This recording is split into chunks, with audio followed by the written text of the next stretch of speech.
जुल्म फिर जुल्म है, बढ़ता है तो मिट जाता है। खून फिर खून है, टपकेगा तो जम जाएगा। साहिर लुधियानवी का यह शेर आजकल हकीकी मायनों में सच होता दिख रहा है।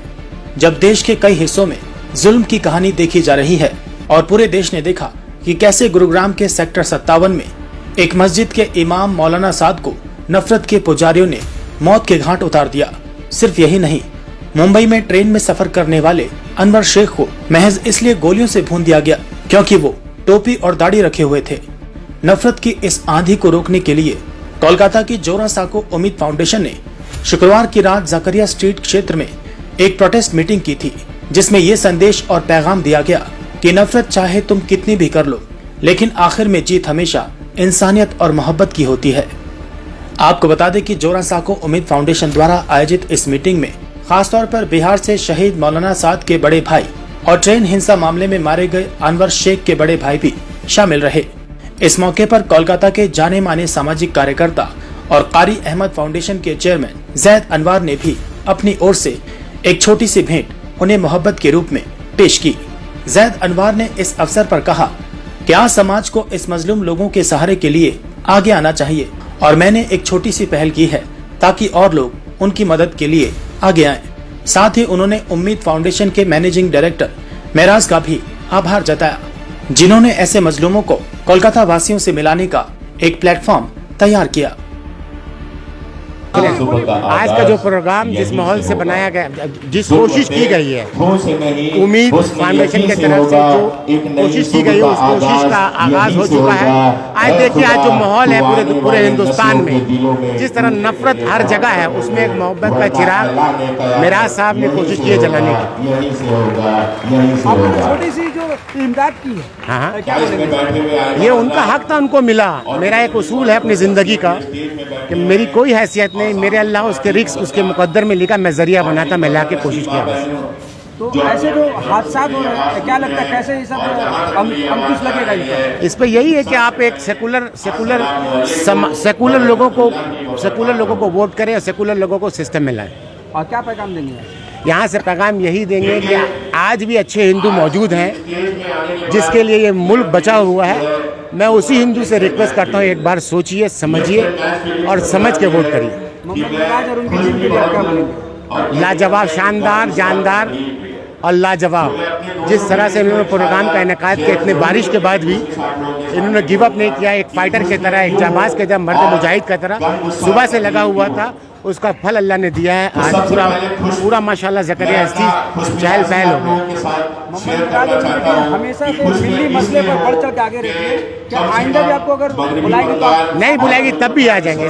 बात मिल्लत की रहेगी, जैद अनवर हर जगह रहेगा, चाहे मेराज हो, चाहे मिफ्ता हो, चाहे अख्तर हो, चाहे लाडला हो, चाहे जुनेद हो। जैद अनवर पूछने नहीं आएगा आप कौन से पार्टी से हैं, जैद अनवर चला आएगा। बात मिल्लत की रहेगी, बात कौम की रहेगी। पहले जैद अनवर एक इंसान है, उसके साथ साथ इस्लाम है, उसके साथ साथ फिर पार्टी आती है, मगर सबसे पहला हिंदुस्तानी है और उसके लिए हमेशा हक के लिए जैद अनवर पहुँचे। देखिए, आपने सवाल की दावत, देखिए जब प्रोग्राम का हम लोगों ने ये किया तो जैसे जायद भाई को पता चला, उन्होंने हमको फ़ोन किया। उनका सबसे अच्छा ये हमको लगा कि आज के डेट में इंसानियत जिंदा है। उन्होंने बोला कि हमें भी कुछ उन लोगों के लिए करना है। हम बोला इसमें पूछने की क्या ज़रूरत है भाई, आप आइए। और जो उनको तोहफा देना था अल्हम्दुलिल्लाह उन्होंने दोनों को दिया। माशाल्लाह ऐसे लोग हैं, ऐसे लोगों को हर जगह आना चाहिए, क्योंकि कौम की जहाँ बात होती है लोग अपने आप आते हैं, तो इससे बड़े कोई बात नहीं है। देखिए, लोगों को यही पैगाम है।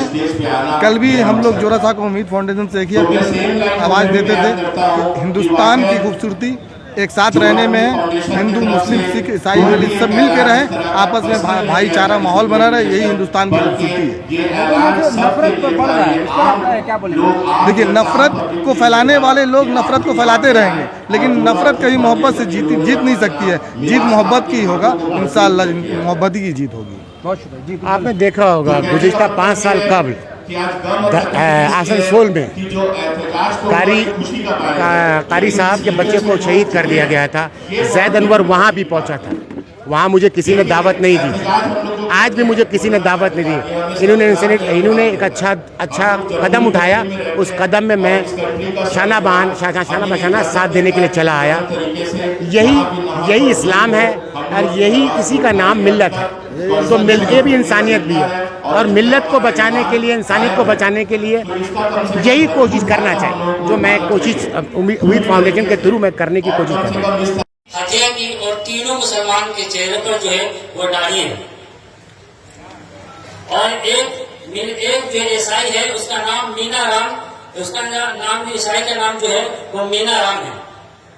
उनको भी मौत के घाट उतार देते हैं। उन्होंने मना किया कि इस तरह की हरकत ना करो। इस तरह की हरकत करना ये माहौल को नफरत का माहौल में बदलने की साजिश की जा रही है। तो उन्होंने मीना राम टीका को भी गोली से उड़ा दिया। और उसके बाद मोहम्मद असगर जो है वो S3 के अंदर S6 में होते हैं।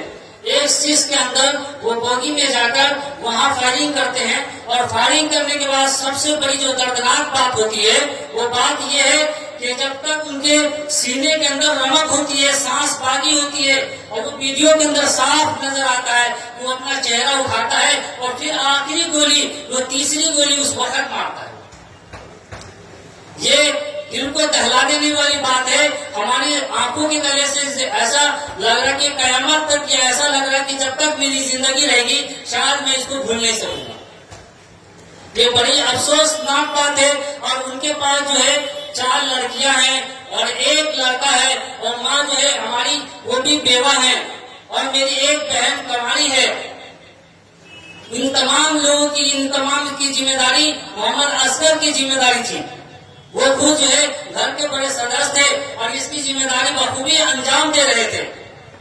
तो ये ऐसा जालिमाना हरकत, ये चेतन सिंह गौरा के, RPF के जो जवान हैं वो चेतन सिंह है, उसी के द्वारा ये जो है जालिमाना हरकत किया गया है। इन जालिमों को जुल्म से रोकना भी ये अल्लाह की मदद होगी।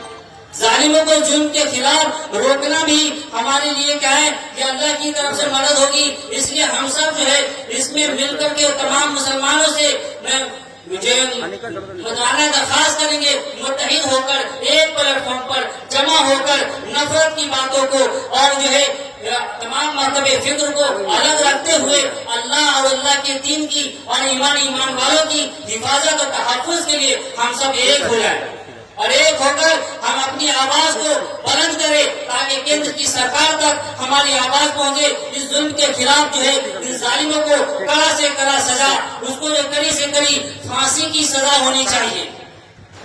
और मैं केंद्र की सरकार से और तमाम जितनी भी महकमे के अंदर और जितनी भी तंजीमें हैं और जितनी भी इमारत शरिया और जो है इमारत शरिया जमयतुल उलमा हिंद तमाम लोगों से मैं मुत्तहिद होकर मैं मतवाना गुजारिश करता हूं कि इसको कड़ी से कड़ी सजा मिलनी चाहिए और असगर के परिवार को जिंदगी बसर करने के लिए, उनकी जिंदगी को कामयाब बनाने के लिए, उनके गमों को भुलाने के लिए कम से कम जो है 1 करोड़ की डिमांड की जाती है। 1 करोड़ रुपए जो है उसका जो है डिमांड को जो है पूरा किया जाए और इसके साथ उनकी जो है उनके घरों में उनके सदस्यों में से एक आदमी को जो है नौकरी दी जाए, सरकारी नौकरी होनी चाहिए, ताकि उसकी जिंदगी का जो है मेयार कायम हो जाए, उसकी जिंदगी बसर करने का मेयार कायम हो। मैं जो है इसी आवाज को हम लोग जो है यहाँ पर कार्यकर्ता जितने भी हैं इन सब का भी शुक्रगुजार हूँ और ये लोग अपने माध्यम से और अपने अपने लेवल पर इसको जारी कर और केंद्र की सरकार तक इस आवाज को संसद तक और जो है पार्लियामेंट तक पहुँचाकर उसको जो फांसी के फंदे पर चुमाने का काम करे। हम इसी चीज के लिए आग्रह करेंगे आप लोगों को। आप सबसे मैं तहे दिल से शुक्रगुजारी का सबूत पेश करते हैं। आप लोगों का दिल जो है ईमान से भी रोशन है, आपने ईमानी जज्बात के साथ खड़े होकर हमारे सामने पानी के अंदर और बारिश को बारिश न समझकर इस ईमान का जो है रमक आपके अंदर बाकी है। अल्लाह ताला आप सबको सलामती रखे, अल्लाह ताला ईमान और अमाल के साथ जिंदगी जो है गुजारने की तौफीक अता फरमाए। और अपनी माँ बहनों से भी कहना चाहूंगा कि मेरी माँ बहनें अपने घरों के अंदर रहकर अपनी तहज्जुद में और अपनी 5 वक्त की नमाजों में, इंफरादी नमाजों में, कुरान और तिलावत के अंदर ये पूरी उम्मती मुस्लिमा की और पूरी हिंदुस्तान की तहफ़्फ़ुज़ के लिए दुआएं खैर करे। और तमाम मोमिन मर्दों से भी और खास तौर से नौजवानों को कहूंगा अपनी जबानी को और अपनी जबानी की पूरी तहफ़्फ़ुज़ करे और तमाम तरह के बुराइयों से हम तौबा करने की तौफीक तो तमाम बुराइयों से तौबा करे और नेक अमाल करने की जो है हम तौफीक जो अल्लाह से मांगे। क्योंकि फरमाया था हज़रत जी मौलाना यूसुफ साहब रहमतुल्लाह अलैह फरमाया करते थे कि एक वक्त आएगा, 70 साल पहले उन्होंने फरमाया था, एक वक्त आएगा कि लोग मंत्रियों के पास जाओगे, मुख्यमंत्रियों के पास जाओगे और प्रधानमंत्रियों के पास जाएगा, लेकिन वो अपने हुजरे में बैठकर, अपने जो है चेम्बर में बैठकर वो बिरयानी खा रहे होंगे, लेकिन तुम्हारी बात को नहीं सुनेंगे। इसलिए हम सबको अल्लाह से सबसे पहले लो लगाना है और अल्लाह से कहलवाना है। अल्लाह तबारक व तआला जो इस बात को कबूल कर लेगा तो इंशाअल्लाह उसको भी अल्लाह ताला फांसी के फंदे पर जरूर उसको अल्लाह ताला उतारेंगे। बस इसी बात के साथ Welcome to K-Mall, a premium project by Kaleen Group. K-Mall is in the heart of Kolkata's electronic, garment and lifestyle hub, Khidirpur. K-Mall, which is designed as a world-class mall, is the outcome of endless effort of our experts, combined with modern superb techniques and new age design. Book now